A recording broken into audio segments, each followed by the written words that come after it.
If you need to turn off two-factor authentication on your Wells Fargo account, follow these simple steps to ensure your account settings are updated. Step 1. Log into your Wells Fargo account. Visit the Wells Fargo website and enter your username and password to access your account. Make sure you are using a secure internet connection. Step 2. Navigate to account settings. Once logged in, locate the account services or profile section in the menu. This is where you can manage your security settings. Step 3. Find two-factor authentication settings. In the account settings menu, look for an option labeled security or two-factor authentication. Click on this option to proceed to the two-factor authentication settings. Step 4. Disable two-factor authentication. Within the two-factor authentication settings, you should see an option to disable or turn off the feature. Select this option and follow any prompts to confirm your decision. Step 5. Save changes and log out.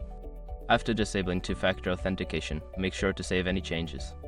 Once done, log out of your account to ensure your settings are secure. By following these steps, you can successfully turn off two-factor authentication on your Wells Fargo account. Always remember to keep your account secure with strong passwords and regular monitoring.